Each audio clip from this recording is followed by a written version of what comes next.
Chosen one, stop. Right now.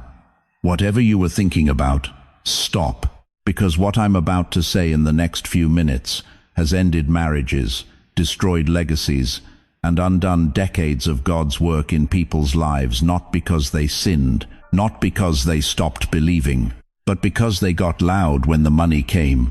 Chosen one, lean in close. When money comes, don't get louder, get wiser. That's not a suggestion. That's a warning from heaven, wrapped in love. You've been praying over bills in a quiet kitchen at 2 inches the morning. You've been stretching $400 like it was $4,000. You've been faithful, Lord knows you've been faithful, while people half your age flashed everything they had and called it blessing. But now something is shifting. You can feel it. A little more is coming in. A door that was rusted shut is creaking open. And beloved, here's the shocking truth nobody at the bank will tell you. That money arriving in your life right now is not a financial event. It's a spiritual examination. God doesn't just hand you provision. He watches what you do the moment it lands. Think about that. Heaven has been quiet, patient, working behind walls you couldn't see, and then like an envelope slipped silently under your door at 3 inches the morning, the blessing arrives. No fireworks, no announcement, just there. The world says, throw a party. Heaven whispers, be still, watch your mouth. This is your character X-ray, beloved. This is God holding up the light to see what's really in you after all those years of fire. Proverbs 17:28 says, even a fool is considered wise when he holds his tongue. So what does that mean for you, a chosen one, refined by decades of tears, long workdays, and whispering prayers nobody else heard? It means your silence right now is worth more than any dollar amount in that account. If something in your spirit just said, this is for me, type in the comments right now. Lord, make me wise, not loud. That's your covenant. That's your declaration. Because by the time we're done tonight, you will never look at money, silence, or wisdom the same way again. Stay with me, chosen one. This is just the beginning. Let me ask you something. Nobody at church ever had the courage to ask you directly. Do you feel guilty for wanting financial stability? Be honest, because I've talked to enough seniors in this country to know the truth. You've spent 60, 70, 80 years in the faith, tithing, giving, sacrificing, and deep down, somewhere in the quiet corners of your heart, you wonder if wanting more makes you less holy. That guilt is a lie. And tonight, we're burying it.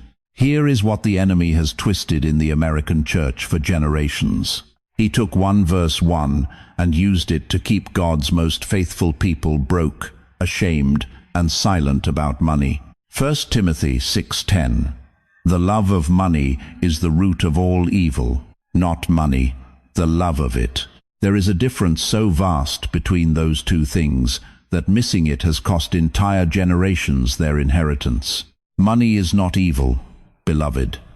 Money is a hammer, and a hammer can build a hospital or break a window. The hammer has no soul. The hand holding it does. You've been afraid of the hammer your whole life when God was trying to hand it to you so you could build something. You know this. At your age, you've seen what happens when people get money and lose their mind. The neighbor who hit the lottery and was broke again in 3 years. The cousin who inherited the family house and tore the whole family apart fighting over it. You watched all of that. You learned. You prayed over it. That means you are exactly the kind of person God trusts with what's coming. Because Jesus didn't say money was the enemy. He said in Matthew 6:21, where your treasure is, there your heart will be also. He was pointing at your heart, not your wallet. God isn't watching your bank account balance. He is watching what your heart does when the balance changes. Think about the widow in Mark 12. 2 coins, smallest amount in the temple that day. Every wealthy man had walked past and dropped bags of gold without God flinching. But when that woman dropped 2 coins, heaven leaned forward. Why? Because God wasn't counting the coins. He was reading the heart behind them. That widow didn't give out of abundance, she gave out of trust. And Jesus stopped, turned to his disciples, and said, "This woman gave more than all of them. Beloved, you are that widow. You have been that widow for decades, giving from the little, trusting from the broken places, believing when the numbers said stop, and heaven has been leaning forward, watching you this whole time. Now hear me, and hear me carefully. God does not send financial blessing just for your comfort. He sends it for your assignment. The rain doesn't fall just to make the ground wet. It falls to make things grow. But if you have no channels built, no wisdom, no humility, no plan, that same rain causes a flood that destroys everything you worked for. You've survived decades. You've buried people you loved. You've paid off debts that kept you up at night. You've raised children on nothing but prayer and determination. You don't need money to make you important. You were important before the deposit hit. But here is what shifts now. God is placing a resource in the hand of someone who has already proven their character under pressure. He is not testing whether you'll survive the blessing. He already knows you will. He is now asking, what will you build? Proverbs 3:13 says, "Blessed are those who find wisdom, not blessed are those who find wealth." Wisdom comes first, always, because wisdom decides what the money becomes. Wisdom determines whether the hammer builds or destroys. Wisdom is the channel that turns the rain into a harvest instead of a flood. And here is the controversial truth that will make some people uncomfortable. A chosen one who walks in wisdom with $10,000 will do more eternal damage to the kingdom of darkness than a careless millionaire ever could. It's not about the amount, it's about the anointing on the hand holding it. Your hands have been anointed by years of faithfulness. Your hands have been sanctified by the nights you held them up in prayer when you had nothing left. Your hands are not ordinary hands. What God places in them is going to move differently. So let me say this one more time, directly, clearly, the way they talk truth in New York. Stop feeling ashamed for wanting financial peace. Stop spiritualizing your poverty like it makes you holier. Stop shrinking back from the blessing that has your name on it in heaven's ledger. Money in the hands of a faithful chosen one is not a temptation. It is a weapon, and God is about to arm you. But, beloved, and this is where everything we've talked about tonight comes together into something that will protect you from the one mistake that destroys people the moment the blessing lands. In a few minutes, I'm going to tell you why silence, pure, disciplined, God-instructed silence, is more protective than any insurance policy, any financial advisor, any lock on any safe. Because the moment people see what God is doing in your life, everything changes. Don't miss what's coming next. Let me ask you something. Nobody in your family has had the courage to ask you. Think back. Think carefully.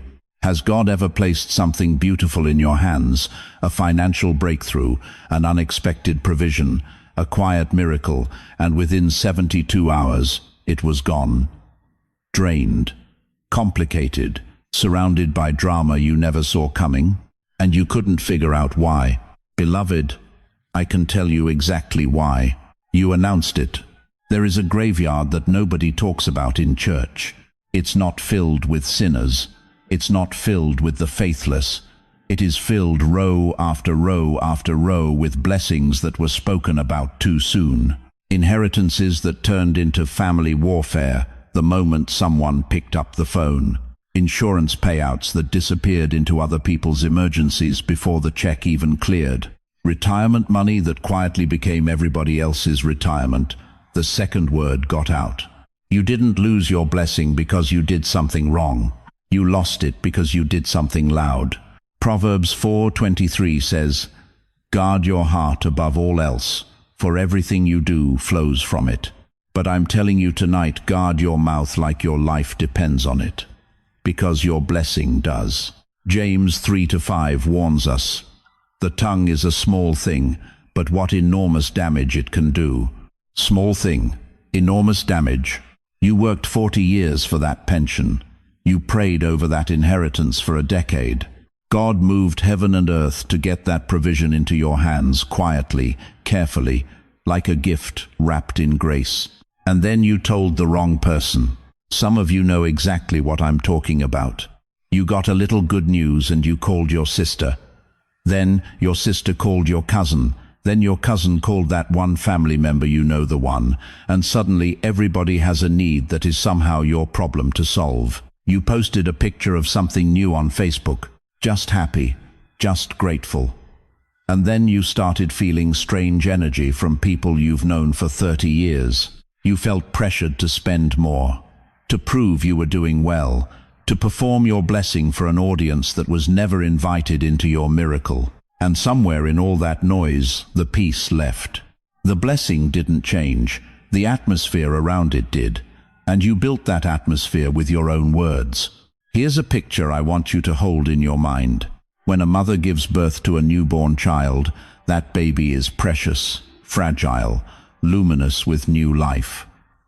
Does she stand on the hospital steps and pass that baby to every stranger on the block?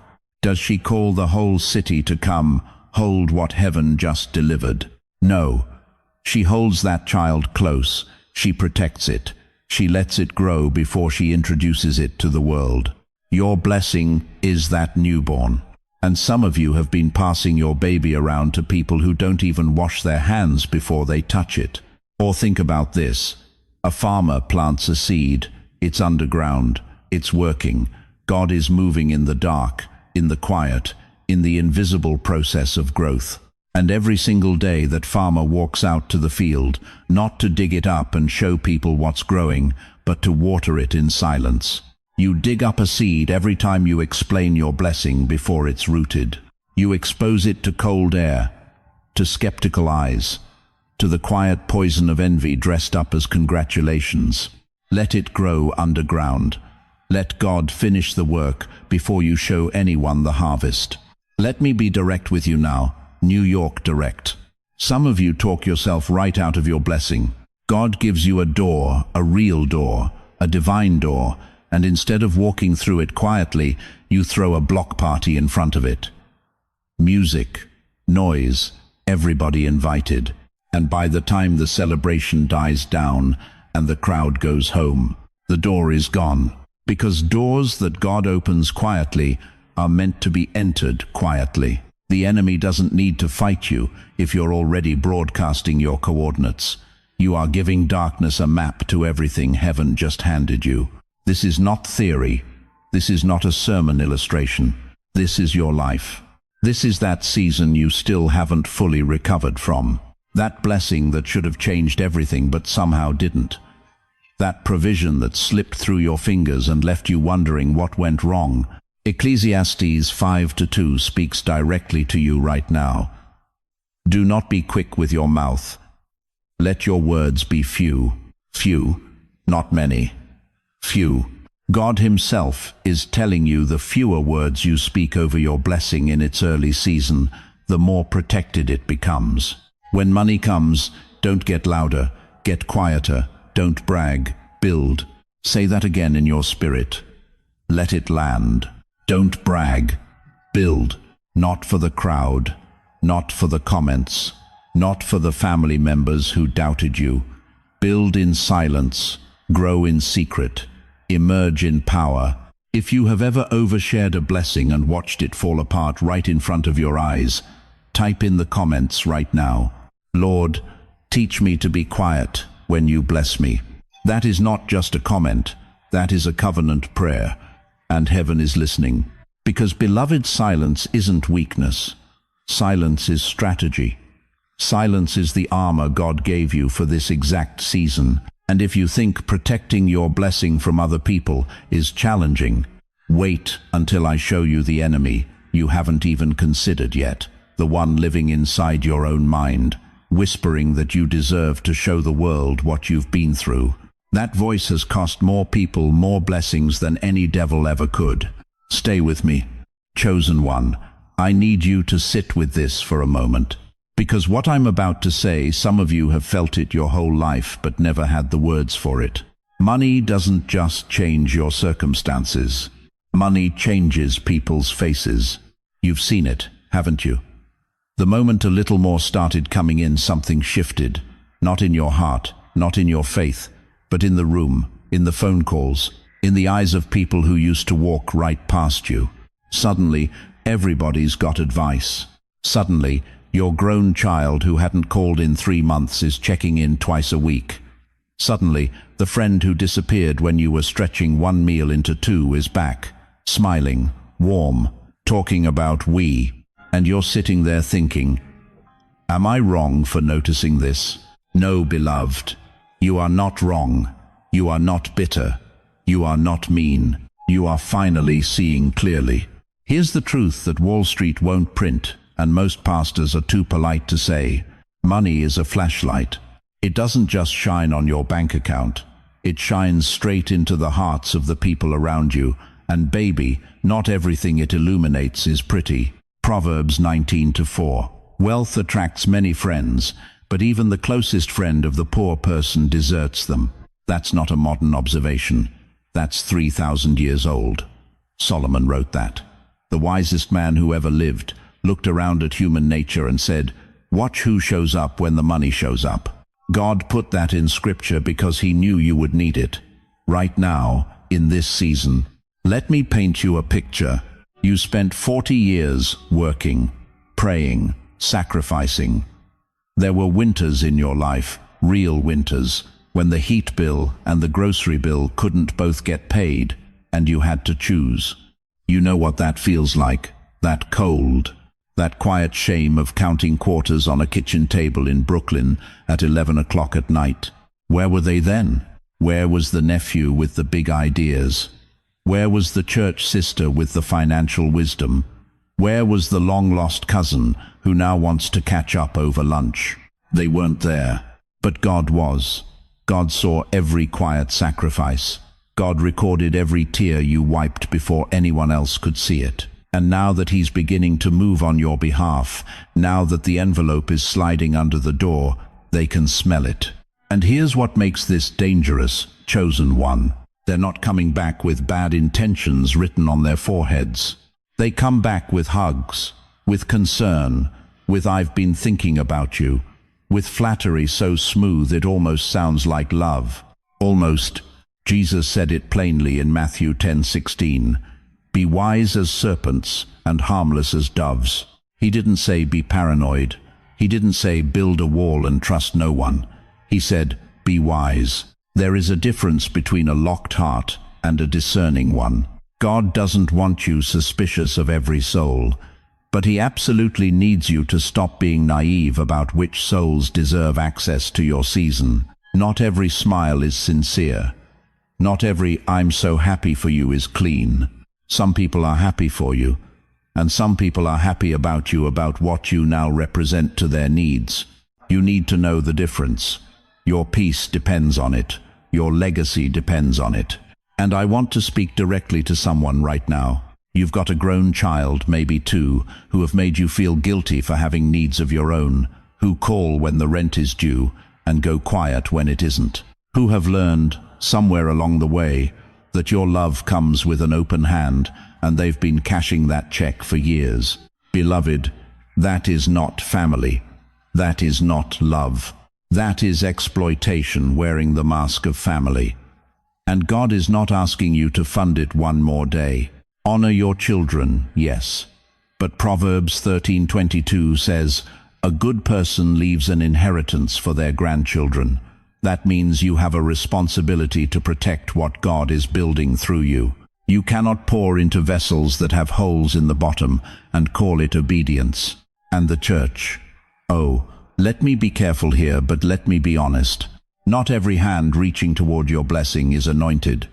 Some people in your congregation have confused your faithfulness with availability. They have mistaken your generosity for a budget line, and the moment your season shifts, they will show up with envelopes, campaigns, and just enough scripture to make you feel ungodly for saying no.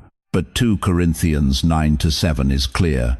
Each of you should give what you have decided in your heart to give, not reluctantly or under compulsion. Under compulsion. God himself protected your right to say no, Discernment is not selfishness. Boundaries are not bitterness. Wisdom is not coldness. Wisdom is the guardian of everything God just placed in your hands. Money, chosen one, is also a mirror. It doesn't just reflect who you are, it reflects who they are. And some of those reflections, Lord have mercy, are going to hurt. You're going to see things you cannot unsee. You're going to feel a grief that has no clean name, the grief of realizing someone you loved was never quite loving you back. Sit with that. Don't rush past it. Don't mask it with busyness or blessing talk, because that grief, processed honestly before God, will become the very wisdom that protects your next chapter. You are not crazy. You are not cruel. You are not acting brand new. You are a chosen one, learning to see. And seeing clearly, even when it hurts, is one of the most sacred gifts God gives to a soul He trusts. But here's what I need you to understand before we go any further. Seeing the problem is only half the battle, because if all you do is see clearly, without making one critical inner change, the money coming into your life won't bring you peace. It will bring you anxiety you have never felt before. In the next section, I'm going to show you exactly what that inner change is. And chosen one, you need to hear this. We need to talk about something most preachers are too polite to say out loud. Money didn't change you. It revealed you. And that right there, that simple, quiet truth, is either going to set you free tonight, or it's going to make you uncomfortable enough to turn this off. Don't turn it off, because what's coming next is the part God sent you here to hear. Here's what nobody tells you when the blessing finally arrives. Everyone talks about what money can do for you. Pay off the debt, fix the roof, help the grandkids. And yes, all of that is real, all of that matters. But beloved, money is not just currency. Money is a mirror. And the moment it shows up in your hands, it holds that mirror directly up to your face, and everything you've been carrying quietly for decades looks back at you. The pride you buried under humility, the insecurity you hid behind scripture, the old wounds from childhood that never fully healed, the need for respect you never received when you were young and working twice as hard for half the recognition. All of it. Right there, staring back. Proverbs 27:19 says it plainly. As water reflects the face, so the heart reflects the person. Money is just water, chosen one. And right now, you're seeing your reflection, whether you want to or not. So let me ask you something. And I need you to sit with this, really sit with it. When that extra money came in, did you feel a sudden urge to show somebody something? Did you find yourself wanting to walk a little differently into rooms where people once overlooked you? Did old relationships suddenly feel too small? Did you start keeping score of who helped you when you had nothing and who didn't? Be honest. This is just you and God right now. Because here's the dangerous truth. If pride grows faster than gratitude, peace disappears, even while comfort increases. You can have more money than you've ever had in your life and feel emptier than you did when you were broke. I've watched it happen. Faithful people, praying people, people just like you who waited years for the blessing, received it, and then slowly, quietly, lost themselves inside it. Not because they were bad, but because the soil of their heart still had weeds in it. Think of your heart as a garden. Money is fertilizer. Now, fertilizer doesn't create what's in the soil. It accelerates it. If you plant roses, fertilizer grows roses. Beautiful, fragrant, life-giving. But if there are weeds, pride, fear, old insecurity, unhealed rejection, fertilizer grows those too. Faster, bigger, wilder than you expected. And suddenly the blessing that was supposed to bring peace brings chaos instead. James 4:6 says it, without apology, God opposes the proud, but shows favor to the humble. Not just the poor, the proud. So the question isn't how much money you have now. The question is, what is it fertilizing inside you? I want you to ask yourself 3 questions. Don't rush past them. Do I feel the need to prove something now that I have a little more? Am I trying to buy the respect I never got as a child, the respect no amount of money can actually purchase? Am I using this new comfort to avoid dealing with pain I've been carrying for 30, 40, 50 years? Those aren't accusatory questions. They are liberating questions. Because the chosen one who can answer them honestly, that person cannot be manipulated by money. That person masters the blessing instead of being mastered by it. Listen to me carefully now. You've earned the right to live in peace. You worked the long shifts. You raised the children. You buried the grief. You survived the seasons that would have destroyed someone with less faith. You have earned the right to receive this blessing with your head held high and your heart at rest. Don't let new money drag you back into old insecurity. Don't let a bigger bank account shrink your spirit. The chosen one keeps kindness the same, whether it's $10 or $10,000. Keeps humility the same, keeps gratitude the same. Because real character isn't what you show when you're struggling, it's what you protect when you're finally comfortable. Right where you are right now, I want you to whisper this prayer, just between you and God. Lord, keep my heart soft, even when my life gets easier. 7 words. That's all. But heaven moves on 7 words like that. Because that prayer tells God something profound. It tells him, you understand that the blessing is not the destination. You are the destination. The person he's been shaping, refining, and preparing through every hard season. The money is just the tool. You are the testimony. If this is helping you breathe a little easier about money tonight, don't keep it to yourself. Like this video, subscribe, and share it with one person in your life who needs peace about their finances right now.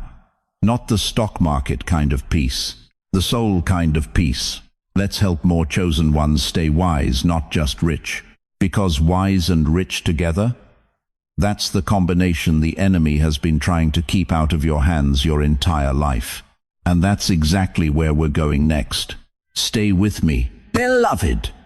Because the next part, it's the part that will change how you handle every dollar for the rest of your life. Can I tell you something that might sting a little? Some of you lost your blessing the moment you announced it. Not because God took it back, not because you did anything wrong, but because you opened your mouth and let the world into something heaven meant to stay sacred. You told the wrong person. You posted too soon. You celebrated too loud. And slowly, quietly, the blessing began to drain. Chosen one, I need you to hear this with your whole heart tonight. Silence is not weakness. Silence is warfare. Not the silence of fear, not the silence of shame, the silence of someone who knows exactly what they're carrying and refuses to let careless hands touch it. There is a reason Jesus healed people and then looked them dead in the eyes and said, "Tell no one." Think about that. The Son of God, who could have used every miracle as a billboard, chose quiet, chose protection, chose to let heaven do the talking instead of the crowd. And Mary, the mother of Jesus, when the angels came and the shepherds arrived and the whole universe was shifting under her feet, do you know what she did? Luke 2:19 tells us she treasured up all these things and pondered them in her heart. She didn't post it in the village square. She didn't call her relatives. She held it. She guarded it. Because some things are too sacred for a group chat. Now let me ask you something direct. Something I need you to sit with. How many breakthroughs have you talked yourself out of? How many times did God place something precious in your hands, and within 48 hours you'd already told 6 people, and by the end of the week the blessing felt lighter somehow. The peace was gone. The joy felt crowded. The miracles started feeling ordinary. That wasn't coincidence. That was the cost of premature announcement. Matthew 6, read it slowly sometime. Jesus talks about giving in secret, praying in secret, fasting in secret. And then he says something that should shake every chosen one to the core. Your Father, who sees what is done in secret, will reward you. The secret place is not punishment. The secret place is protection. Chosen one, Think of silence like a lock on a safe. You don't lock a safe because you hate the world. You lock it because what's inside is priceless. You worked too hard. You prayed too long. You cried too many nights over that kitchen table for you to now hand the combination to someone who never believed in you anyway. And think about this: when a surgeon is operating, they pull a curtain around that hospital bed, not to be rude, not to be secretive, but because what God is doing inside that body is too delicate, too precise, too sacred for a crowd. Right now, God is operating on your finances. He's doing something intricate, something layered, something that requires stillness. And every time you announce what's happening before it's finished, you yank that curtain open. You let the noise in. And noise disrupts the surgery. So let me be practical with you. New York practical. No sugarcoating. There are people in your life you can tell. Your spouse. One trusted friend who has genuinely wept with you in the hard seasons. A wise counselor who fears God more than they fear missing out. And then there are people you cannot tell. You already know who they are. The relative who only calls when they need something. The friend who smiles at your face but can't celebrate your win without calculating their own loss. The gossip who will turn your testimony into tomorrow's conversation, and not in a good way. This is not bitterness, this is discernment. And discernment, beloved, is love protecting itself. Proverbs 4:23. Guard your heart, for everything you do flows from it. Not some things, everything. And here's where I need to be direct, almost uncomfortably direct. Some of you right now are already planning what you're going to say, already rehearsing the announcement, already picturing the reactions, already thinking about who needs to know that your season has changed. Stop, breathe, be still, because the enemy doesn't need to steal your money. He just needs you to talk about it too soon, to the wrong people, in the wrong spirit, and he'll let pride do the rest. The loudest people in the room are rarely the wisest. And the wisest people in the room, you almost never know what they're carrying. That is the mark of a chosen one. Some of your biggest breakthroughs should never hit the group chat. Some of your greatest victories should live quietly between your soul and heaven, at least until the roots are deep enough that no one can shake the tree. Let me leave you right here, on the edge of something important. You have survived seasons that should have finished you. You have held on when everything logical said let go. You have prayed in the dark and waited in the silence, and now the answer is beginning to move. Don't undo years of faithfulness with a few minutes of noise. Protect what God is building. Walk softly, speak carefully, guard the sacred, because in just a moment, I'm going to hand you something you cannot afford to miss. A step-by-step blueprint. Exactly what to do in the first 90 days after money comes into your life. The decisions you make in those 90 days will either multiply what God just placed in your hands or quietly unravel it. Stay with me, chosen one. You need this plan. Chosen one, I need to ask you something nobody else has had the courage to ask you. When that money came, the pension check, the inheritance, the unexpected deposit that made you blink twice at your phone screen, what was the very first thing you did? Did you call somebody? Did you start making a list? Did your mind immediately race to everything you'd been putting off for years? Be honest, because that first reaction, that split-second impulse, tells God everything he needs to know about whether you're ready for more. Here's the truth that will shake you to your core. Most people lose their blessing in the first 72 hours. Not to thieves, not to bad luck, to their own mouth, their own impulse, their own excitement. And beloved, you've waited too long, prayed too hard, bled too much to lose it in 72 hours. So right now, I'm going to give you something most preachers won't. Not just inspiration, a blueprint. A real, honest, step-by-step guide from someone who has watched faithful people, good people, your kind of people, receive a blessing and watch it vanish like morning fog on the Hudson River. This isn't the stock market. This isn't Wall Street advice. This is soul strategy. Because every dollar God places in your hand is a soldier. And if you, the general, don't tell that soldier where to march, it will wander off into enemy territory before sunrise. Proverbs 21:5 says it plain. The plans of the diligent lead to profit, as surely as haste leads to poverty. Haste, that's the enemy, not the devil, not your circumstances, your haste. Step 1. Pause before you spend a single dollar. 30 days minimum, 90 days if God gives you the grace for it. I know that sounds hard. You've been waiting long enough, right? You've earned the right to move fast. But listen to me, the same patience that kept you faithful through the lean years is the exact same patience that will multiply what's coming in now. Don't trade 20 years of endurance for 30 days of impulse. Sit with it. Pray over it. Let God speak before the world screams. Step 2. Protect the basics first. Before anything else, before the gift, before the trip, before the new anything, handle what's been keeping you up at night. That high-interest debt that's been sitting on your chest like a stone, move it. That medical bill you've been avoiding opening, handle it. The housing situation that's felt unstable, secure it. This is not unspiritual. This is the assignment. God didn't send provision so you could keep living in unnecessary stress. He sent it so you could finally breathe. Peace is not a luxury. Beloved, peace is the foundation everything else gets built on. Luke 14:28. Jesus himself said, "Suppose one of you wants to build a tower. Won't you first sit down and estimate the cost?" Even Jesus said, count the cost first. Handle the foundation before you build the walls. Step 3. Build quiet stability. Not flashy, not impressive, quiet. An emergency fund. A simple savings account that doesn't require explanation to anyone.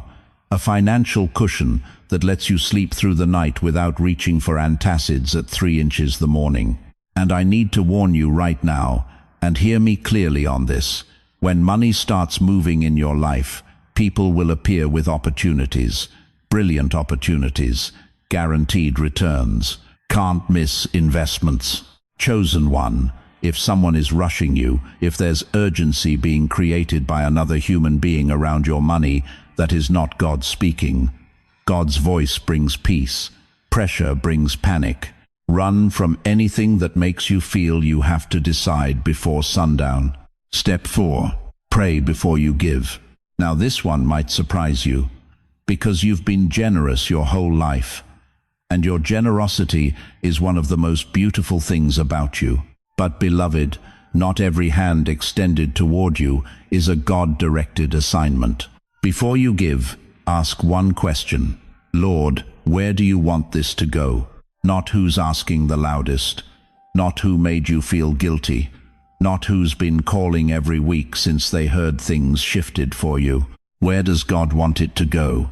Isaiah 58:11 promises, "The Lord will guide you always, always, including in your giving, especially in your giving."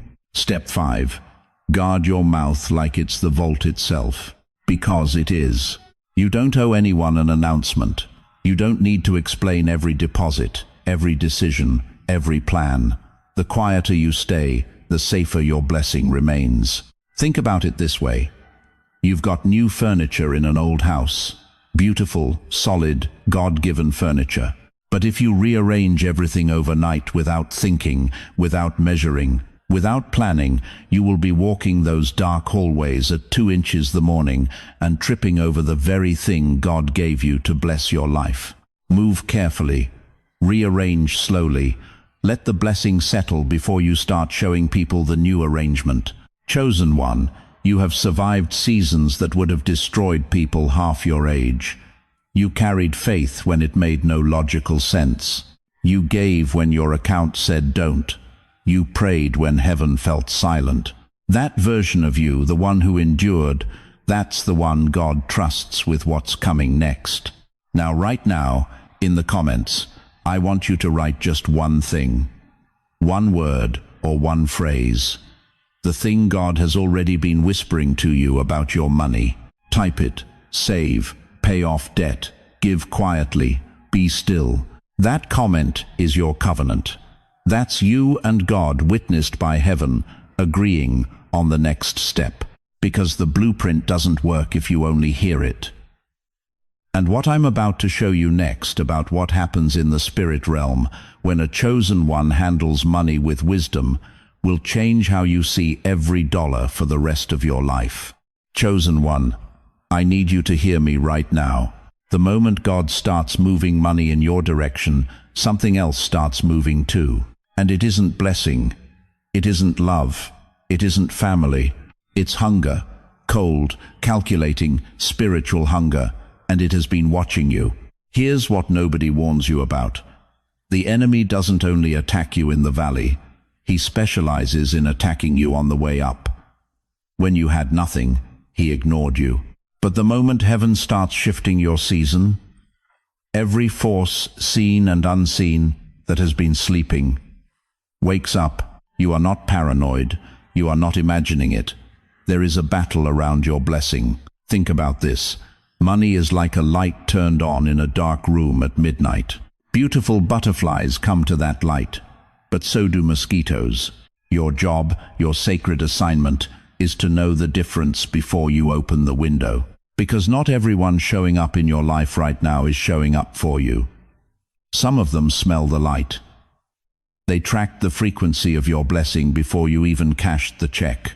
Proverbs 19:4 tells the raw truth. Wealth attracts many friends. Not real friends, not covenant friends, many friends.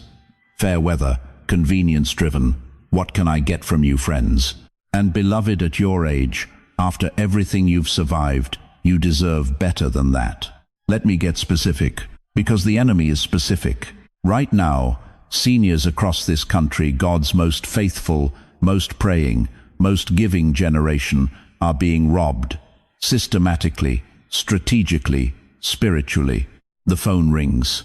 A voice that sounds professional, urgent, almost kind, tells you there's a problem with your Social Security, your Medicare. Your grandchild is in jail and needs $2,000 cash tonight. That is not coincidence. That is warfare wearing a suit.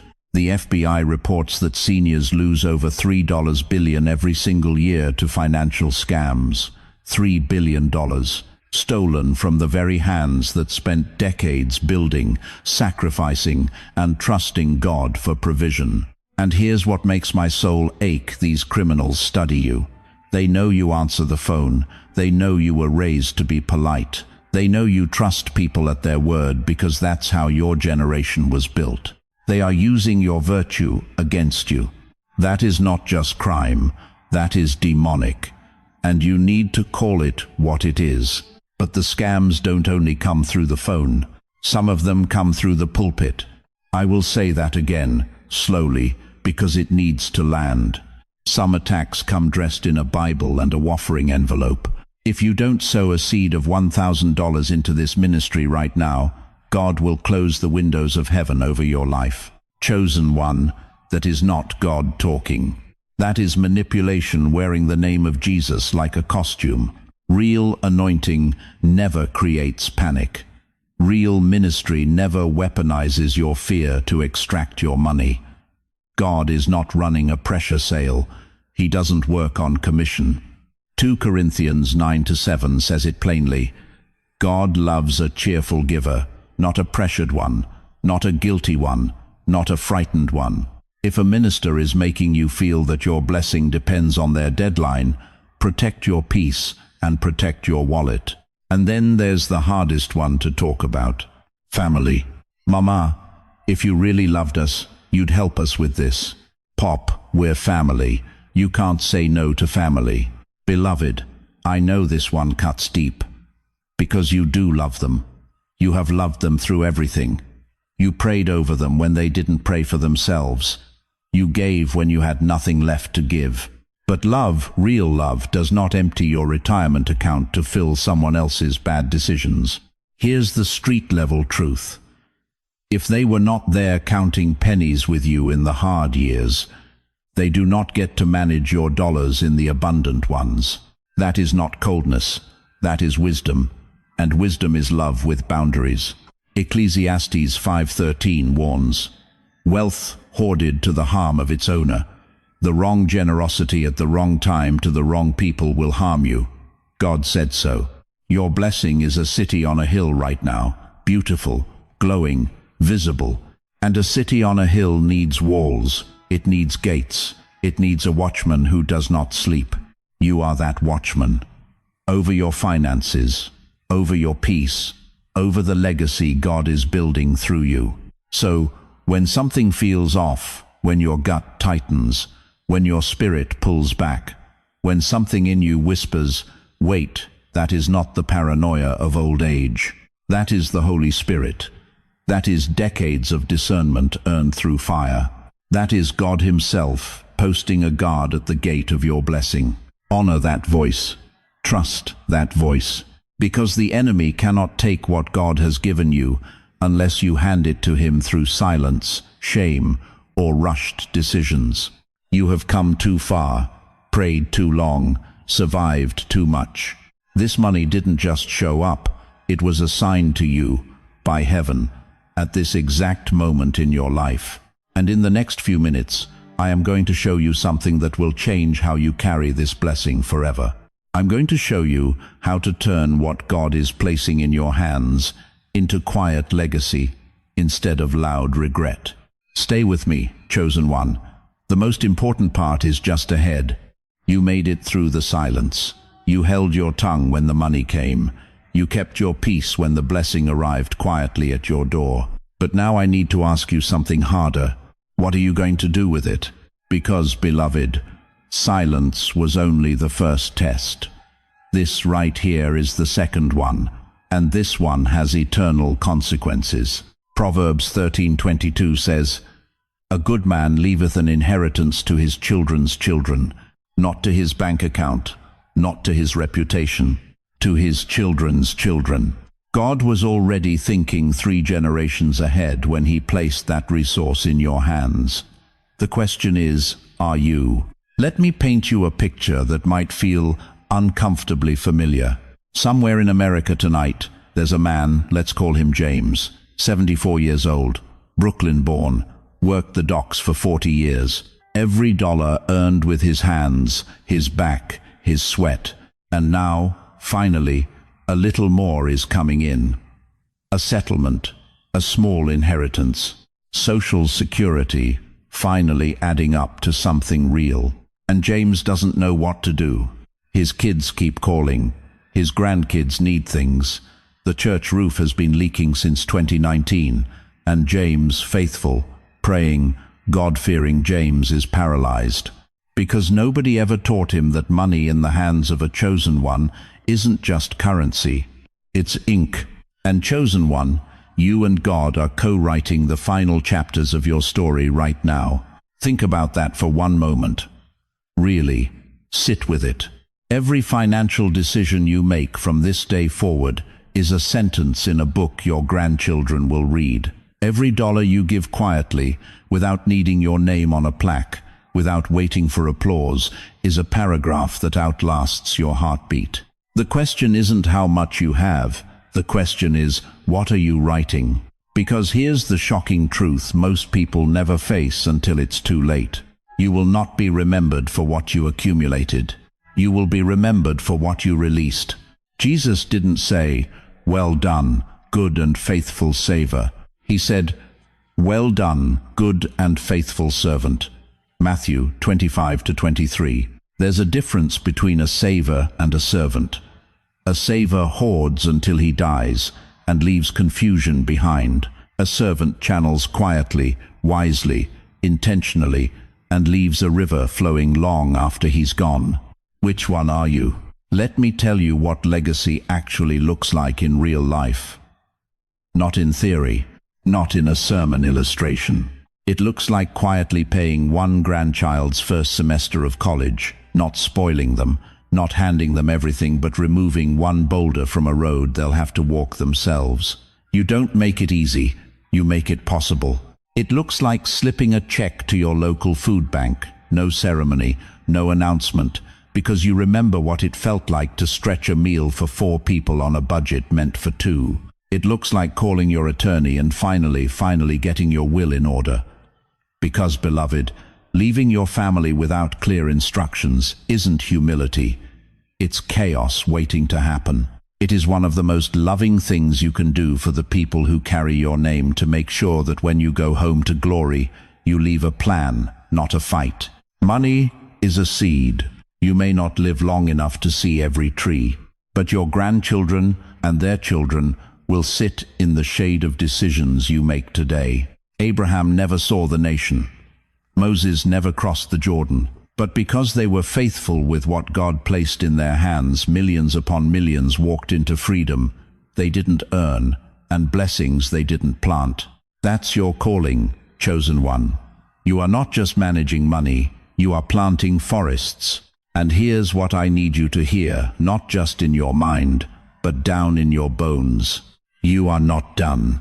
As long as you are breathing, God can still turn your bank account into a river of healing, into a grandson who graduates debt-free, into a single mother at your church who makes rent because of you and never even knows your name, into a congregation that finally fixes that roof and worships God in a dry sanctuary on a Sunday morning in January. That is legacy. That is worship. That is money transformed from a worry into a ministry. Isaiah 58:7 says, "Share your bread with the hungry. Bring the homeless poor into your house."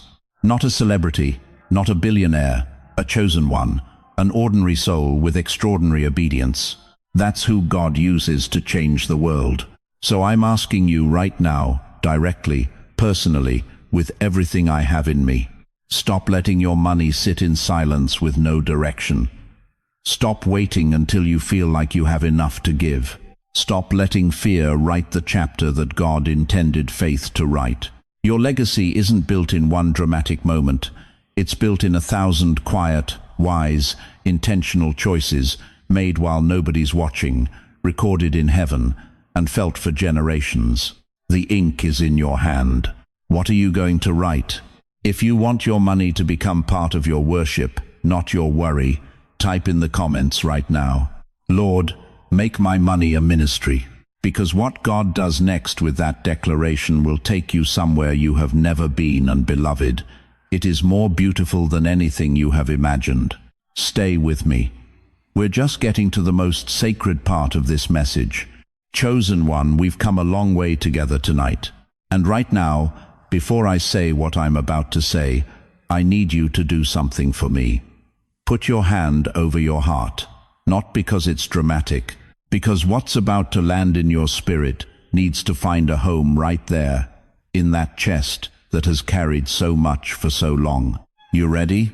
Here is the truth that changes everything. You were chosen long before the money came. The money didn't make you chosen. The pension didn't qualify you. The inheritance didn't elect you. The retirement check didn't crown you.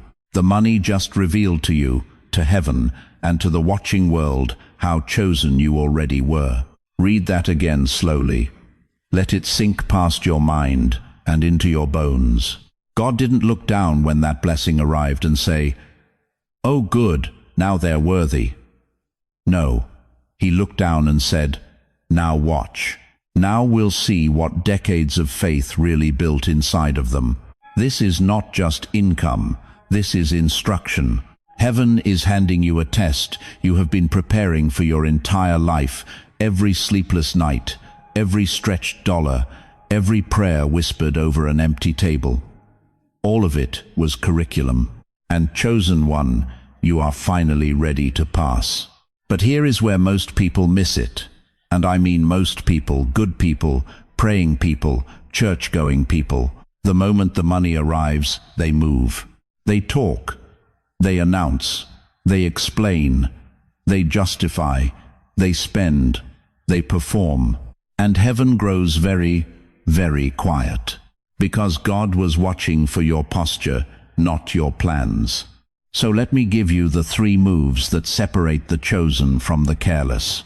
When money comes, your first move is not to talk, it's to thank. Your second move is not to spend. It's to think. Your third move, and this one will cost you something, is not to announce. It's to listen. Thank, think, listen. That's the holy sequence. That's the posture heaven is looking for. Now I want to build something with you. Say this in your heart or say it out loud if nobody's watching. When money comes, don't flex, reflect. When money comes, don't prove, move in wisdom. When money comes, don't get louder, get lower before God. Proverbs 4-7 says it plainly. Wisdom is the principal thing. Get wisdom. Not the biggest account, not the loudest testimony. Wisdom. That is God's first instruction to anyone holding a blessing. And James 1-5 adds the promise. If any of you lacks wisdom, ask God, who gives generously to all without finding fault. He's not withholding it from you. He's waiting to give it. But you have to get quiet enough to receive it. Here's what nobody is saying out loud, and I will, because somebody has to. Some of the people around you right now are not ready for your upgrade. That is not cruelty. That is discernment. And discernment is not judgment, it's protection. God gave it to you as armor, not as arrogance. When your season changes, not everyone who smiled during your struggle will celebrate during your abundance. Some of them will test you. Some will need from you. Some will quietly resent you and still call it love. Chosen one, your silence is not coldness. Your boundaries are not selfishness. Your wisdom is not distance. They are obedience. Luke 16:10, Jesus himself said it. Whoever is faithful with very little will also be faithful with much. Heaven isn't just watching what you do with the money. Heaven is watching what the money does to you. And now, right now, I want to pray over you. Not a quick prayer, a real one. Father, I come before you on behalf of every chosen one hearing these words. Cover them with protection from every voice that would rush them, pressure them, or manipulate them into moving before you give the signal. Give them the holy courage to say no, cleanly, lovingly, without guilt, when no is the answer you've placed in their spirit. Give them the wisdom to say yes only where your hand is already moving. And Lord, above every number, above every account balance, above every blessing in their hands, give them the peace that Philippians 4-7 promises. The peace that surpasses all understanding. The peace that stood with them when they had nothing. Let it remain now that something has arrived. Seal this word in their hearts, in Jesus' name. Chosen one, if this word was for you, and I believe it was, drop in the comments right now. I choose wisdom over noise. That is not just a comment. That is your declaration before heaven. That is you drawing a line in the spirit and saying, I will not let what God gave me become what the enemy uses against me. Subscribe to this channel if you want messages that protect your peace, not just hype your emotions. And share this with one person you love who is stepping into a new financial season right now. They need this today. You know exactly who I'm talking about. Because in our next message, we're going to talk about what happens when people get angry at your new boundaries. When your no triggers someone who only valued your yes. When guilt tries to walk you back into places God already delivered you from. Don't miss that. It is going to set somebody completely free. But for right now, in this final, quiet, sacred moment, chosen one, when money comes, keep quiet. Stay wise. Stay close to the God who never once left you when you had absolutely nothing. That is your greatest wealth. That has always been your greatest wealth. And nothing. Nothing that arrives in any envelope, any account, any inheritance will ever come close.